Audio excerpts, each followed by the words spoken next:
Okay, so we can start with our last talk with a more philosophical point of view on the topics of neuroethics with Bernard Baertschi.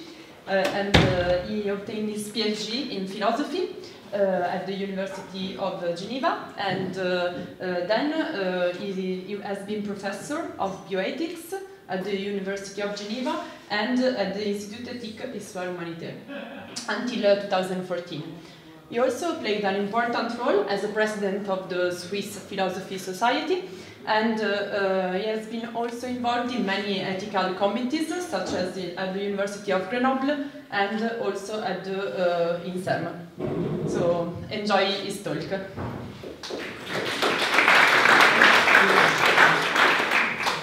Thank you very much for the presentation. Thank you for the invitation. Marseille is a very nice and beautiful city, so it's a pleasure to come here and to speak. Well, it's a little special for me because I am a French speaker and I speak in English in France. So, but international philosophy and science is the norm now. But I have to apologize because first I just seen that some French words have escaped my attention in my presentation. Sometimes a little French appears still. And the second apologize that my English is not as good as it should be, but I hope that with it is sufficient. I hope maybe I'm arrogant or something like that, but I hope that it will be sufficient for you. My outline, I leave plan in French. My outline, I will speak of examine three topics. First, neuroscience of ethics. This morning you have had some distinction between ethics of neuroscience and neuroscience of ethics. And then for the main part, I will present you the dual process view of Joshua Greene. Joshua Greene is a neuropsychologist. He has written a lot of papers and now a book on new theory of moral judgment, and it is maybe, I'm not sure that it is true, but it is very interesting. And at the end, I will present some observation and doubts concerning the theory of Greene. First, neuroscience of ethics. I just remind you the distinction of Adina Ruskies between ethics of neuroscience and neuroscience of ethics, and I will focus on neuroscience of ethics, even if I will still speak of the ethical implications of neuroscience, because it has neuroscience has ethical implications, as you will see. If Greene is right, neuroscience tells us which normative theory is the best one. But it is also neuroscience of ethics because we use neuroimaging and some neuro procedures to better understand what is the moral judgment and what is the role of emotion, of reason, and so on. Well, just a little funny example of neuroscience of ethics. Kesbeer states that it could be said that these approaches emphasize different brain regions. Kant, it stimulates the frontal lobe. John Stuart Mill is utilitarian prefrontal limbic sensory areas of brain. And if you are an Aristotelian, it's a good news for you because you mobilize the properly coordinated action of all. I suspect that Kesbeer is an Aristotelian, but as you can see, there is some bias, but it was presented like a, well, not very serious conclusion. Well, I go now to the dual process view of Joshua Greene, and I will start from very well-known dilemmas. That is the Trolley Dilemmas.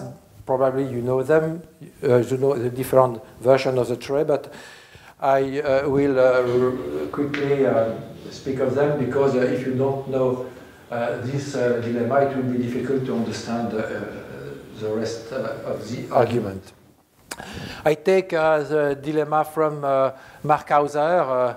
It is another neuropsychologist very interested in dilemma. Dilemma are interesting, as you will see, because it raises many questions concerning our functioning, moral functioning, that appears sometimes inconsistent. So it is a little story where you have a trolley that is out of control and will kill 5 workers that are working on the rail a little below. But a woman named Denise has a possibility to pull a switch, and then the trolley will go to another rail and kill only 1 worker that is working here. And we ask to the people, do you think that it is morally permissible for Denise to pull the switch? And well, we could try to ask. I could try to ask you, but we have not enough time. In general, you obtain this result. About 90%, a little less, think that it is morally permissible for Denise to switch. Well, of course, for obvious reason, it is better than only 1 man dies instead of 5. Now you change the story. A trolley is still out of control, maybe because the SNCF strike, but I don't know. And there are still 5 workers on the rail, but no switch. Fortunately, maybe, there is a footbridge where a very fat man is standing, and Frank, a slim man, that is just beside Frank, sees that if he pushes the fat man on the rail, of course the fat man will die, but it will stop the trolley and the 5 workers will be saved. The same question is raised, is posed. Is it morally permissible for Frank to push the fat man? And then, it is not the same result. Only 12% thinks that it is permissible. But it is the same situation, it seems. Well, this story has not been invented by Green and Hauser, but by Philippa Foot to discuss the question of abortion and euthanasia, other topics, but where you can have a different way of producing the same effect. Well, what can we do with these results? Green proposed one interpretation, this one.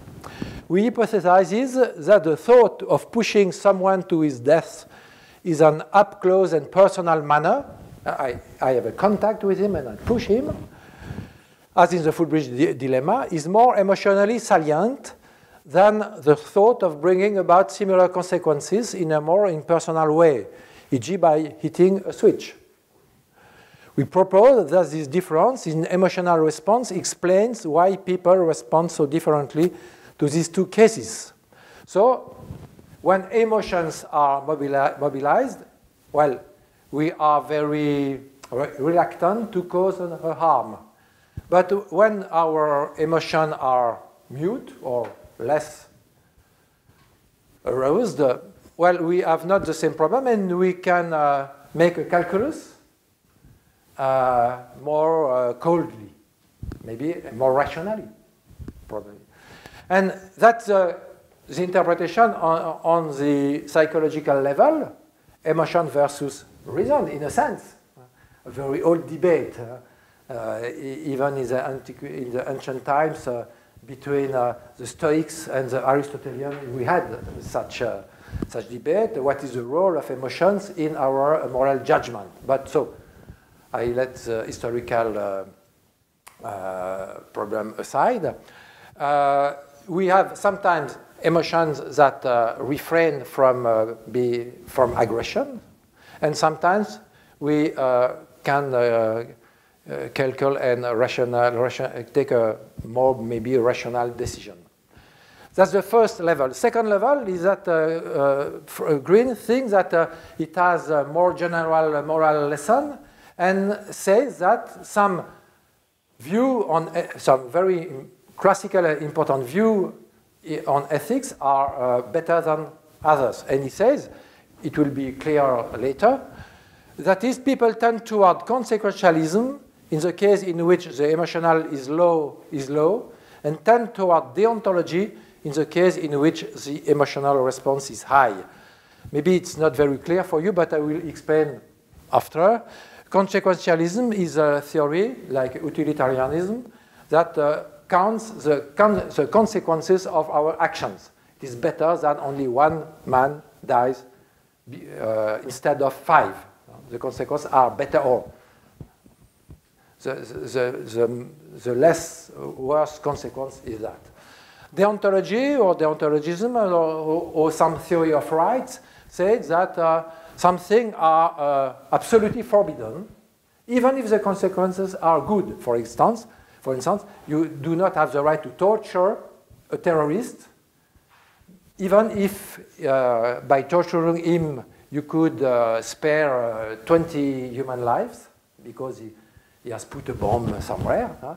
But it is never allowed to torture him because it is against human dignity. That's a deontological argument. Some things are absolutely forbidden. And Green thinks that the situation, these two cases, are expressed in this opposition, but as I said to you, I will come back later to this part of the problem. For now, I will develop 3 points. First, give you 2 further details, because the text I have quoted is more than 10 years old, and Green continues to investigate the problem. It is a true industry, the trolleyology.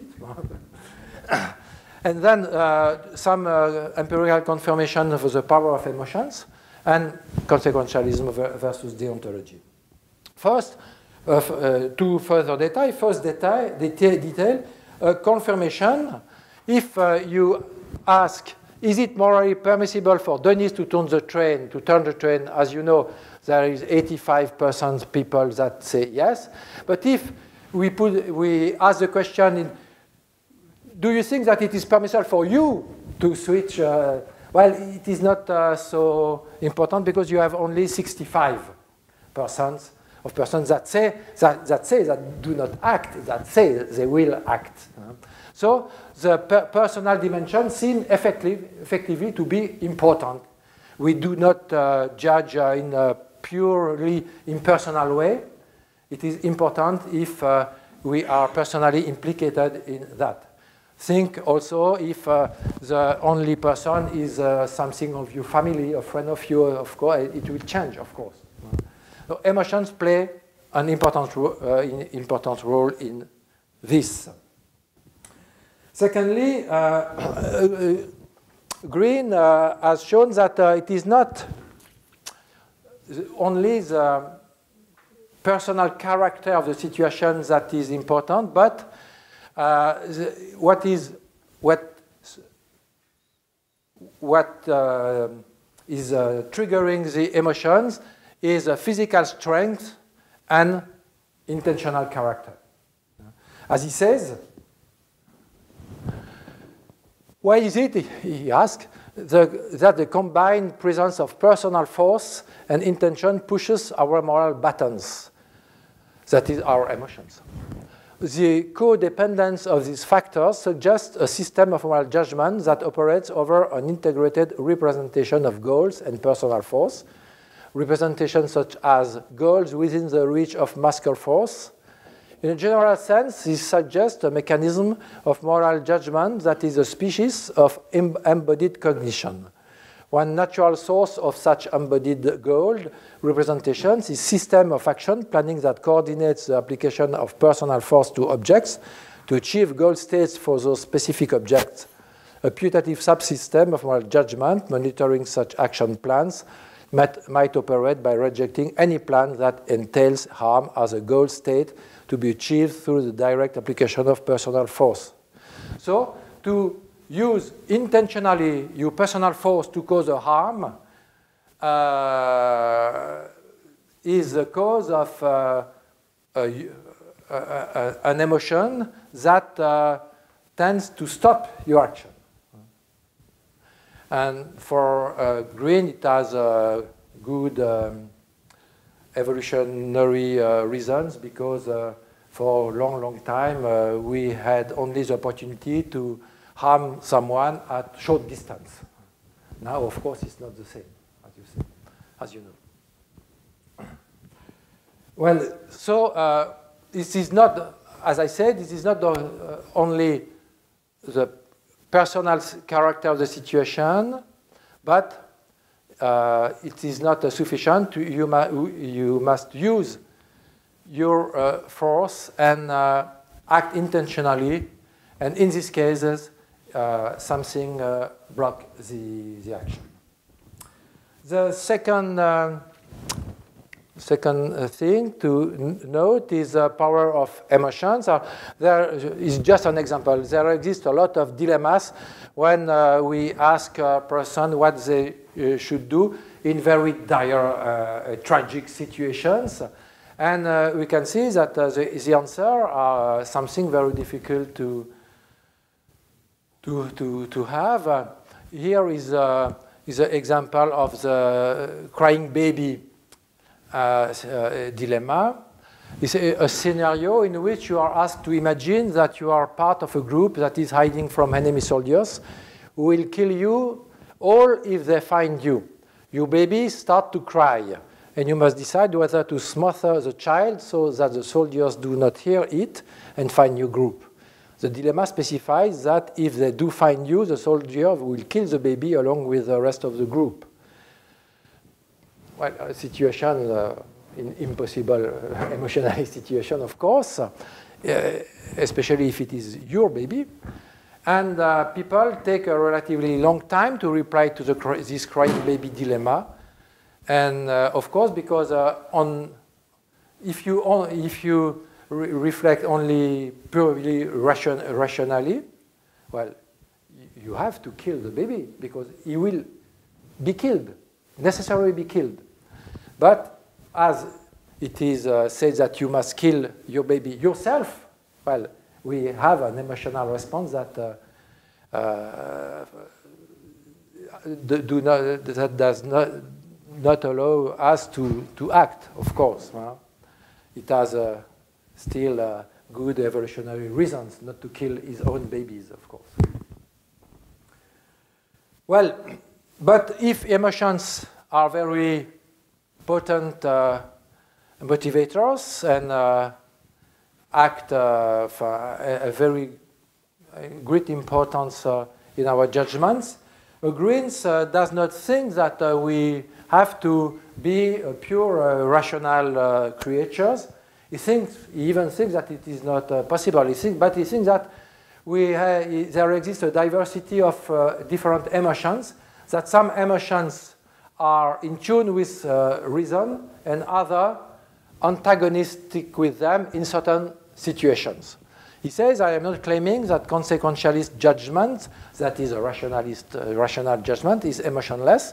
On the contrary, I am inclined to agree with Hume that all moral judgment must have some affective component.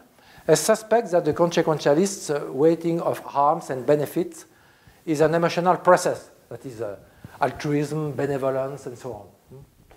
But if I am right, one thing distinguishes this sort of process from those associated with deontology. This is, as I have said, a waiting process and not an alarm process.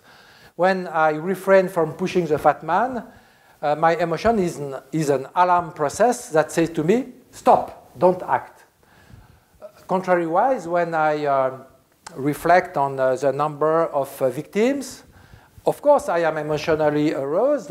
I want to be benevolent. I sympathize with the danger, the pain, and future pain of the different victims, but I act because these emotions do not counteract my rational powers. We have, independently of Green, many confirmation of the role of emotions of moral judgment.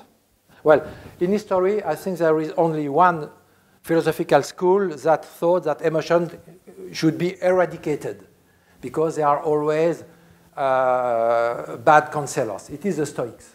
If you read Seneca, for instance, it's very interesting to see that Seneca says that the wise men, the Stoic wise men, do not feel any emotion. Well, sometimes a pique, something like that, but no emotion. But of course, we know that emotion has a role. Of course, the question is which role, and empirical confirmation is very interesting in this, under this aspect. But we have another question that if emotion have such an influence, which emotion should be cultivated, should be obeyed, and so on. So I just do two empirical confirmations. One, the confirmation of positive emotions. Well, a very special confirmation. And the second one is very interesting. The aversion against harm to others is just at the center of my problem. First, for positive emotions, an experiment of a study of Valdesolo and Desteno found that normal subjects are more likely to push the person, the footman, in footbridge, following a positive emotion induction aimed at counteracting negative emotions response. If you read a funny story to the subject, they will push more easily because it is a hypothesis, because they are happy and their happiness is not very good for the happiness of the fat man, but it can counteract the difficulty you will have, the negative emotion you will have in thinking that you will push the fat man. As I said, well, is it a good thing or a bad thing? I'm not sure, but it is an influence. The second, a more sophisticated study made by Molly Crockett and some other people. Green is here? I'm not sure. No, I don't think. But it is a little world. We show, they say that the neurotransmitter serotonin directly alters both moral judgment and behavior through increasing subject aversion to personally harming others. They have given well, moral enhancer, I don't know, but pills that alters the level of serotonin and ask these people to answer to different dilemmas. And they have seen that the result was different from what I have said to you. For example, enhancing, the word is here, enhancing serotonin made subject more likely to judge harmful actions as forbidden, but only in cases where harm were emotionally salient.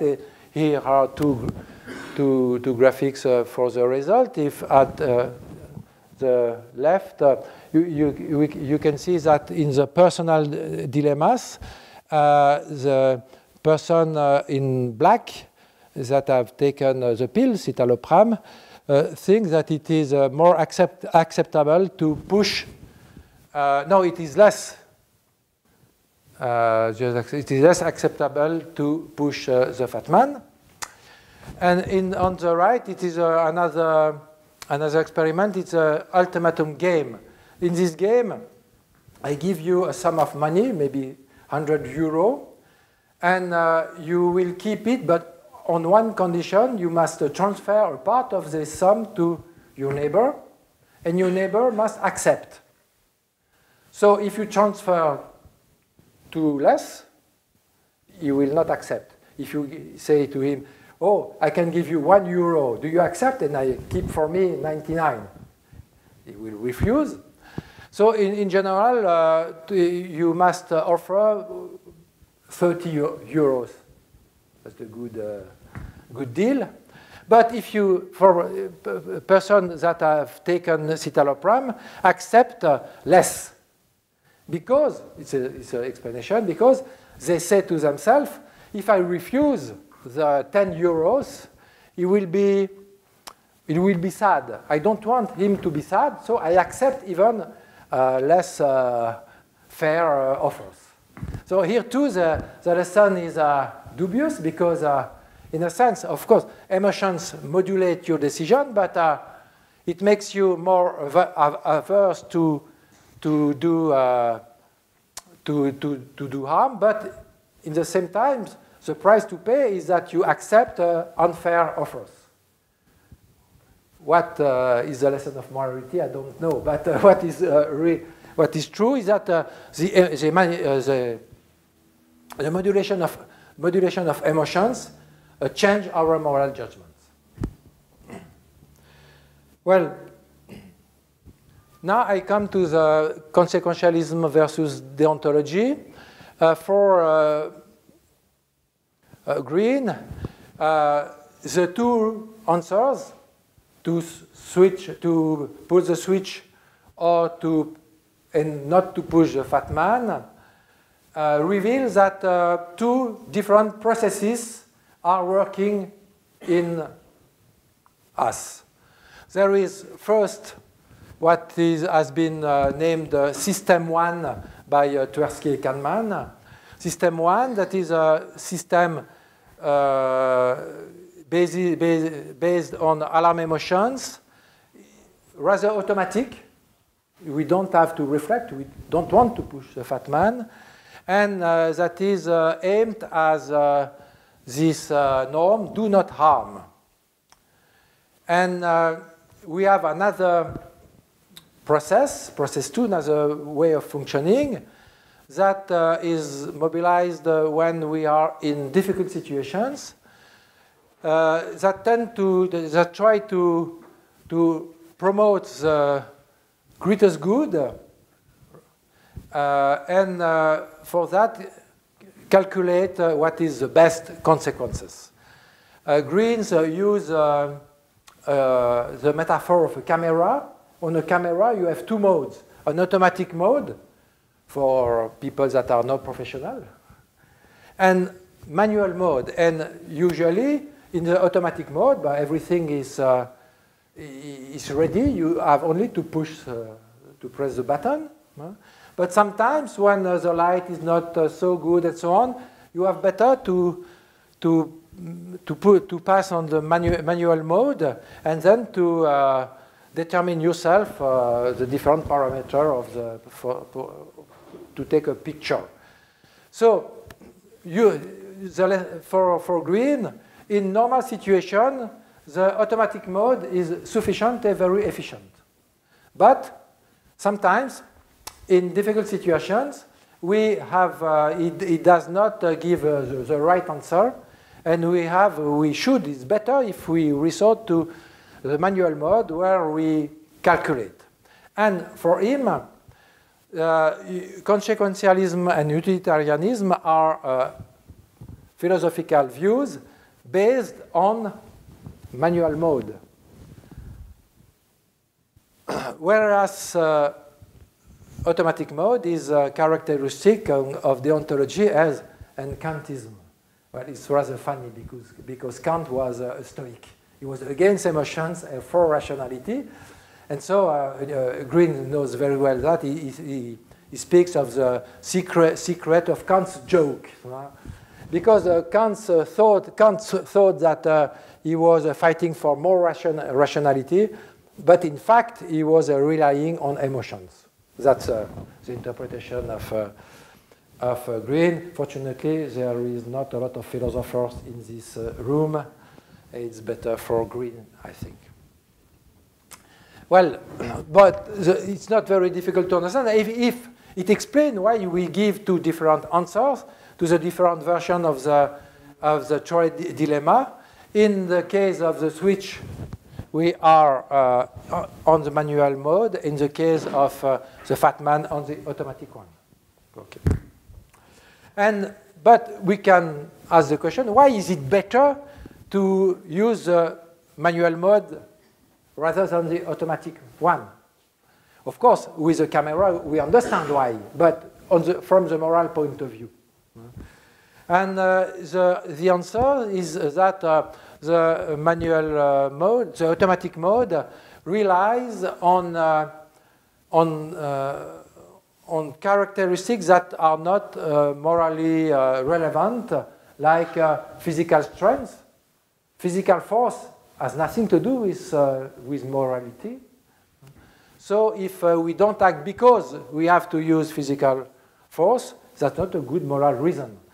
Francis Cam has explained this with these words. It seems clear that it is irrelevant morally whether we harm someone up close and personal or instead via mechanical means.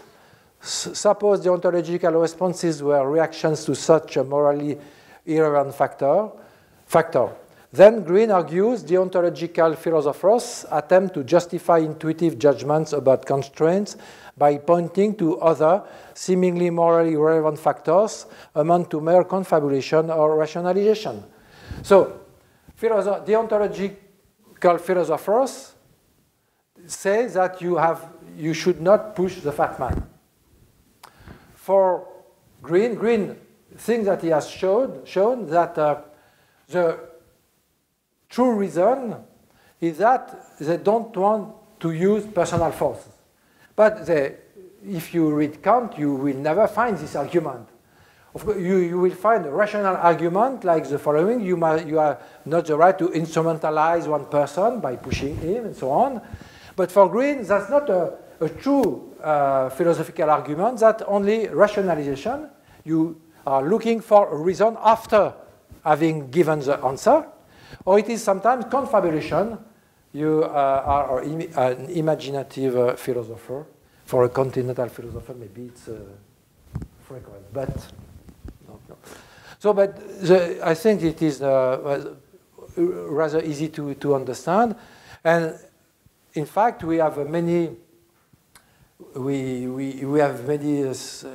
experiments and studies that show that in certain situations, people give very quickly an answer to a moral dilemma. And when we ask them, but why, they reflect and they find something, of course. That's rationalization.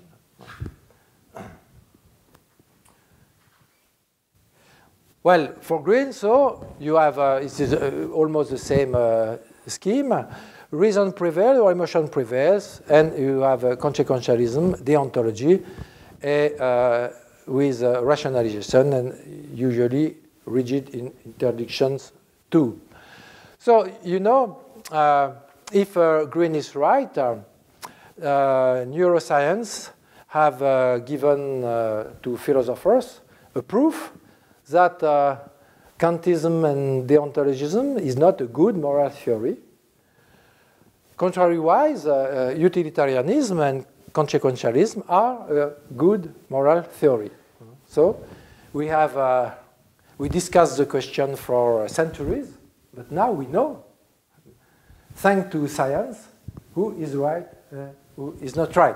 Well, a simplification, of course, but I will give some. I will make some observation later.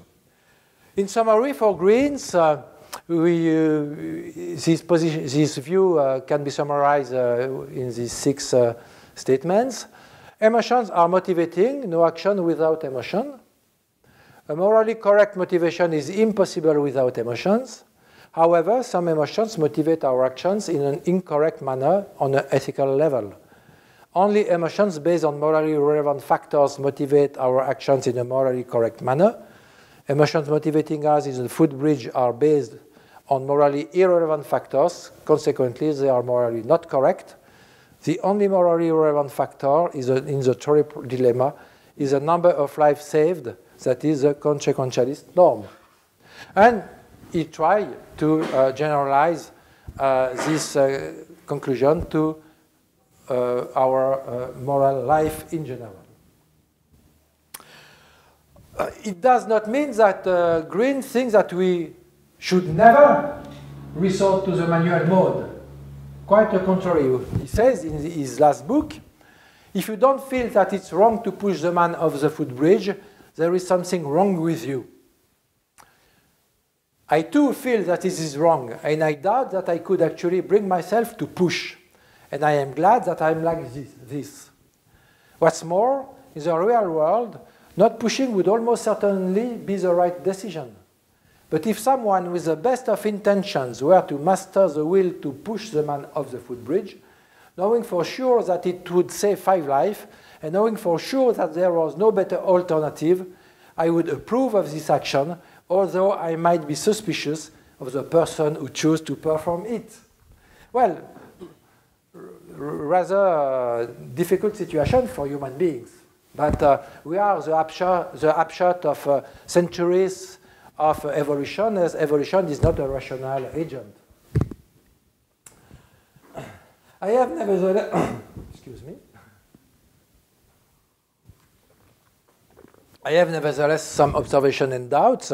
I will not reach any conclusion, but I just want to show you that the discussion, the debate is very hot, maybe, but warm, at least, in the neuroethicists community.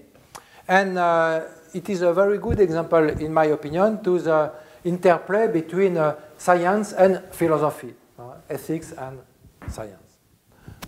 But we have, the Green's thesis has some difficulties. First, sociopathic persons who suffer from a brain damage in the ventromedial frontal cortex, damage causing in particular an inability to take correct moral decisions, and persons suffering from a frontotemporal dementia say that they would not hesitate to push the fat man. Well, it is perplexing because we don't think spontaneously that a sociopathic person and dement person are good moral agents, of course. And as it has been shown in the paper of Michael Koenigs, as we see, VMPC patients have very different results for personal dilemmas. That they think that it is more acceptable to push the fat man. Green knows this result, but he bites the bullet. As he says, when we are dealing with unfamiliar moral problems, we ought to rely less on automatic settings, automatic emotional responses, and more on manual mode, conscious controlled reasoning, lest we bank on cognitive miracles. These principles is powerful because it, when combined with empirical knowledge of moral psychology, offers moral guidance while presupposing nothing about what is morally good or bad.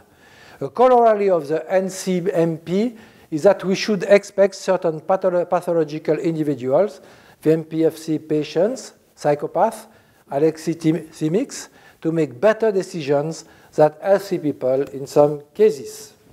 Well, that's a constatation. You may draw a different conclusion for that, but it's a problem. Second difficulty, that's bad intentions.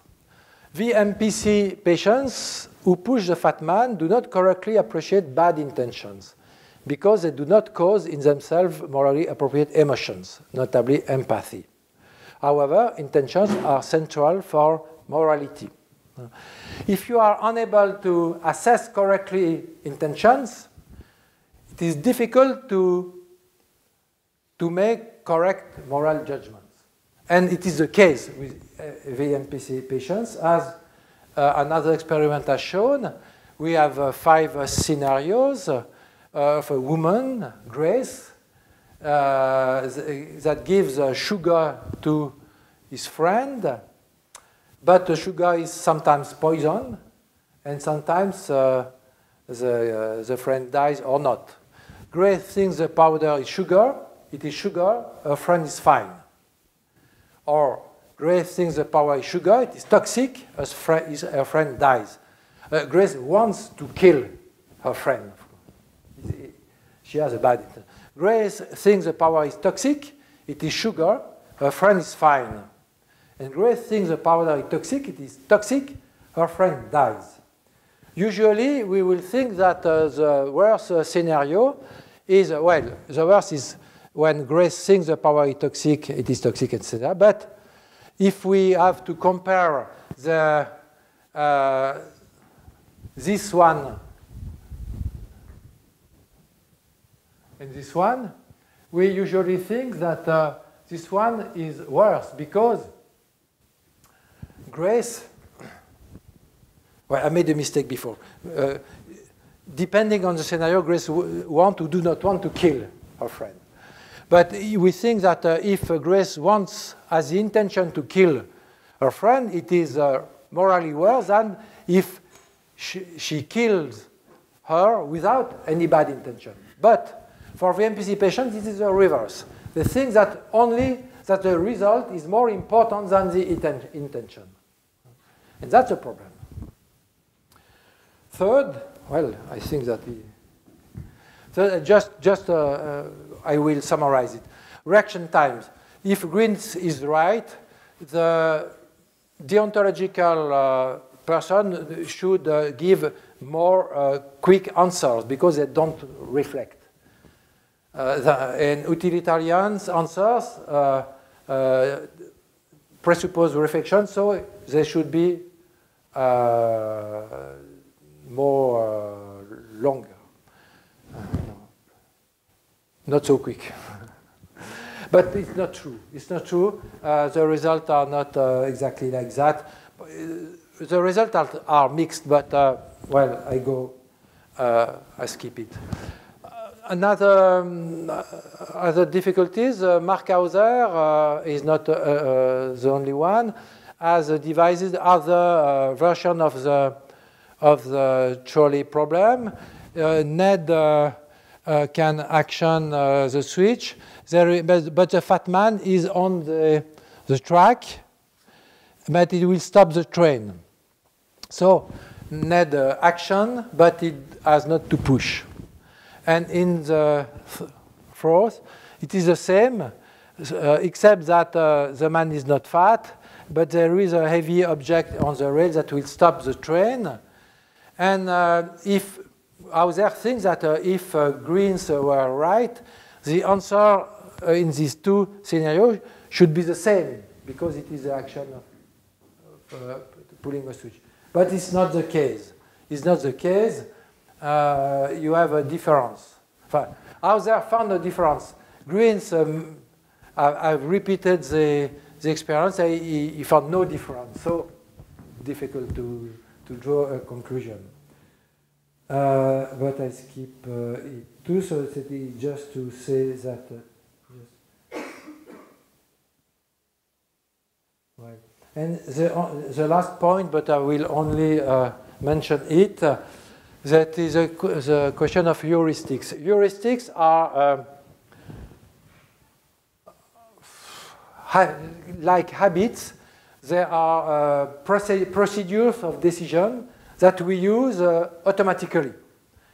And the refraining from pushing the fat man can be described as a heuristic. But as Gigerenzer and other author underlines, there exist very different kind of heuristics. Some heuristics are based on the emotions, like probably the example of fat man, but other heuristics are based on habits, on education, on expertise, and so on. And it is not possible to put all these heuristics and intuitions in the same category. And Greens does not make the distinction between automatic decisions that are due to emotions and automatic decisions that are due to expertise, habitual expertise, and so on. And here there exists a lot of a field that deserve to be explored more thoroughly. So, some other interesting feature is that, for example, if we have tested some principles, that is some heuristics that are used by people. Action principle is you should not push, you have not the right to push someone to cause him harm. Intention principle says that it's not the same to cause a harm as a mean or as a side effect. The fat man is a mean. The death of the worker is a side effect. And the contact principle, excuse me, is the person. Action principle is there is a moral difference between action and omission. And what is interesting is that people use these principles, but usually they are not aware of using them. And when we help them, we give them some help, they find these principles, but interestingly, they think that the contact principle is a bad principle, but the intention principle is a good principle. And Green gives no explanation for this kind of findings. So it is. I do not want to say that Green has made a bad job, but only that from Green there remain a lot of questions deserving to be investigated and answered, and it is with interaction and the work of philosophers, ethicists, and scientists together. It is through this work that we will be able to progress and to improve, maybe not ourselves, but our knowledge. Thank you very much.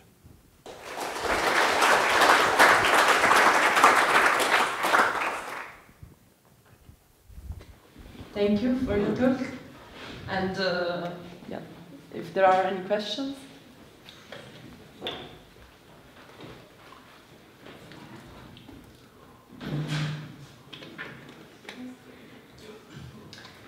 I have maybe a suggestion to emotionally resolve the issue in the fat man. Is rather than having, in the first hypothetical, you have one guy on the track and the 5 guys on the other track. If you flip them around, the situation doesn't change. But in the second hypothetical, if you put the 5 guys on the footbridge and then the fat guy on the track below, probably no one would push 5 guys down to save the fat guy. Correct? Then in the third hypothetical, you ask the question again, would you push the fat guy? People would be maybe a little bit more happy to push the fat guy to save the 5 guys. Okay, you can change the situation, but what is, of course, in a sense, you are right, because such situations are very artificial. But it is the price, the necessary price to be able to measure something, because if you have too many parameters, you will not be able to measure them. And of course, if you change the parameters, you will measure another effect, and it could be interesting to vary all this. But you know, usually when I present this dilemma to an audience that does not know the literature around that, they immediately try to find other scenario. For example, you must be a hero and throw yourself and so on, but you are slim, unfortunately. So it is, of course, you're right. If you change the situation, you will change the result. But what I did? I don't change the situation per se. All the characters are still exactly in play. Yes, but they are not in the same relationships. But you said first hypothetical is in the same relationship as the second hypothetical. Maybe I have not correctly understood your observation. The first hypothetical is it's the same situation as the second hypothetical. Yes. So the question, the answer should be the same in both cases. The presentation of the second hypothetical is such that it seems to be a bit more of a moral, emotional hill to get over. So you change it around. The features aren't different. You just add it's the same thing in the second hypothetical with the 5 people who thought there. That doesn't change. Yes, it is. If you refer to the phenomena of framing, framing changes the answer, of course. But what you? I thought it would reduce the likelihood that people would say, "Oh, I don't really know if I would push the fat man." In this case, if you first precursor with this other frame, you would be maybe a little happier to push the fat man. Maybe.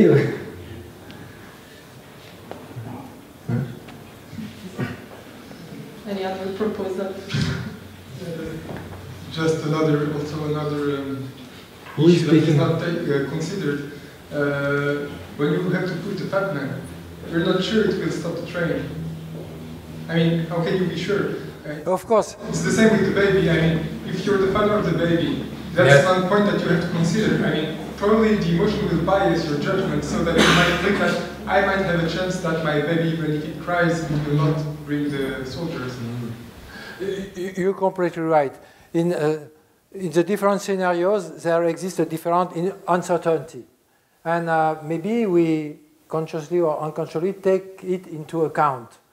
But you can hope too, if you hit the switch, that the train will get off the rails and nobody will die.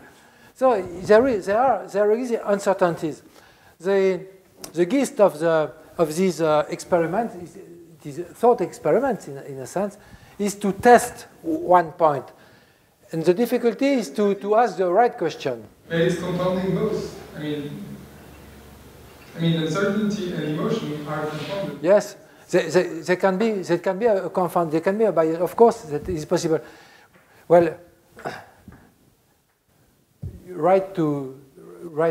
send a message to Josh Green, make a proposal.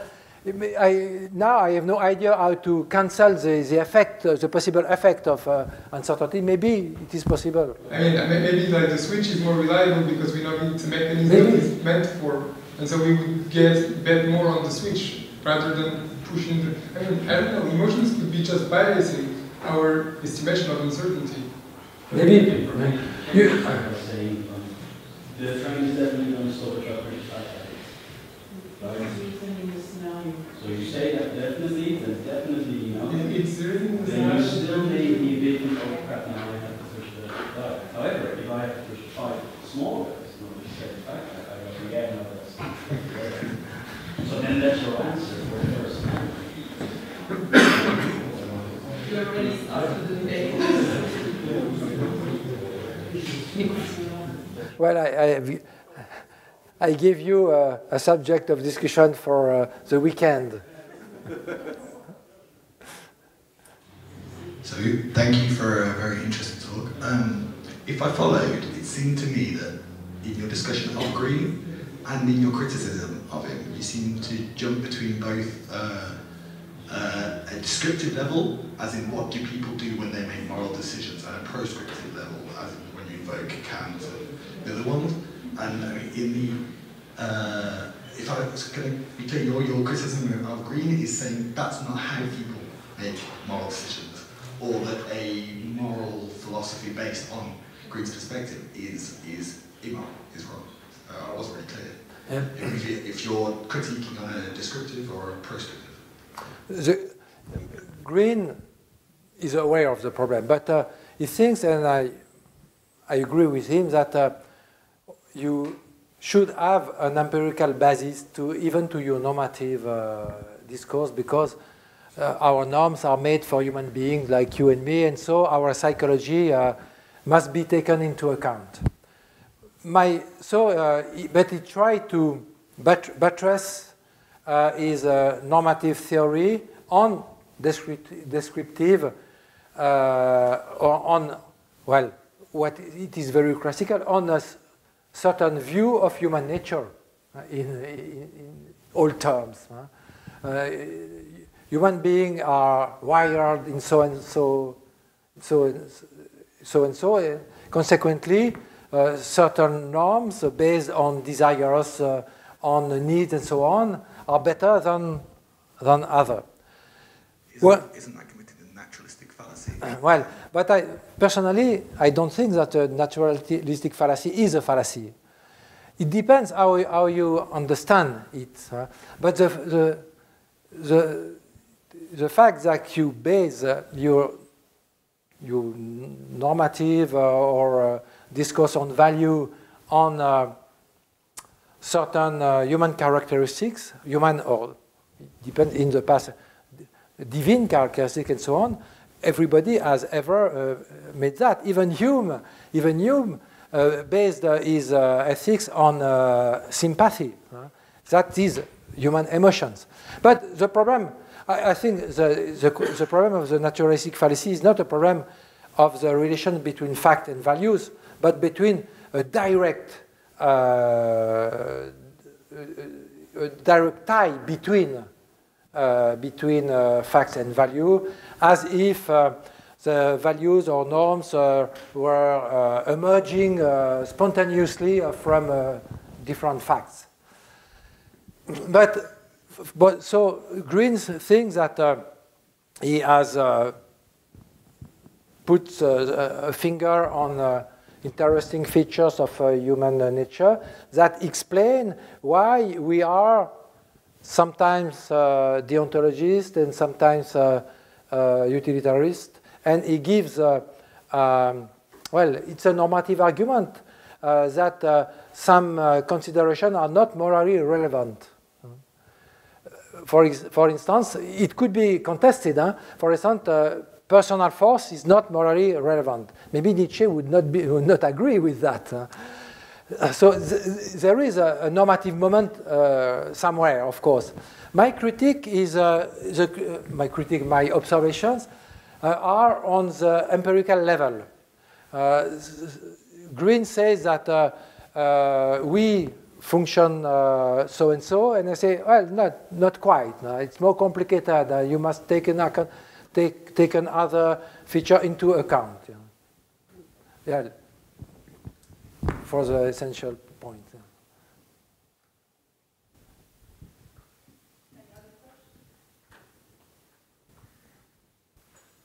Hi, I just wonder, how do we quantify this intention principle? Is it just a yes or no question? Do you intend to do that or not? Or is it like a percentage of intention to do that? Well, quantify, what do you mean? The intention principle? Yes. So if you say that, okay, in one of your previous slides, you say that one person intends to, thinks that she's giving sugar, but it was toxic. Mm-hmm. And if she asked whether you intend to give sugar, is it just an yes or no question, or how much do you think that this is sugar, this is toxic or not toxic, something like that? There's a quantification in the intention to do that. Is there any, I just wonder if there is any quantification measure. I don't think that there is quantification. There is the intention as a goal or a purpose, and the purpose is good or bad. So, okay, so there is a percentage of goodness and badness unless you raise a question. Okay, I am doing something out of for a goodness purpose. So if somebody raises that, how much there is a percentage of badness in that? So that comes another question, right? No? Sorry, I think I don't understand your question, but maybe it's because of my poor English. No, I just want to say that, okay, if it is just good or bad, that's a pure intention, right? I'm doing something for good, I'm doing something for bad. So if I say that, are you doing it for 100% good or 50% good or something like that? Is there well, I don't think it is relevant. The question, we have the presupposition that killing someone is bad, and giving him sugar is neutral or good. So if you have the intention to kill this person, you have a bad intention. So that's what my point. So you say that if you think in that way, killing one person or 5%, I may say that there is a weightage of 80%. It is good to kill one person, rather than 20% killing 5%. Well, but it is So the intention has been weighted to 80%. Yes, but it's two very different situations between the case where you must balance the number of lives saved or sacrificed, and a more personal case when you ask yourself, in the Grace example, there is only one victim. It is the different question. Of course, when you are obliged to kill someone, maybe it's well, it's not quite exact, but if you have the choice to kill 1 or 5 persons, the question of intention is not the same. Here we have to choose between two bad outcomes.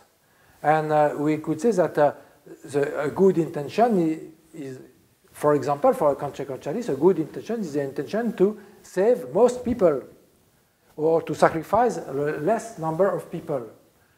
If you are a deontologist, like Kant, you will say, I have never the right to kill one person, so if I kill even one person, I cannot say, and maybe my intention is good, subjectively good, but it is not objectively good. But I didn't want to enter the question of the direction of intention, of the objectively or subjectively validity of intention. In the Catholic tradition, we spoke of a good intention and a right intention to tell the difference. An intention can be subjectively good. I can try to make good, but I am wrong. And right intention is the intention that is objectively right. But it's not my problem here. Okay, thanks again. I think that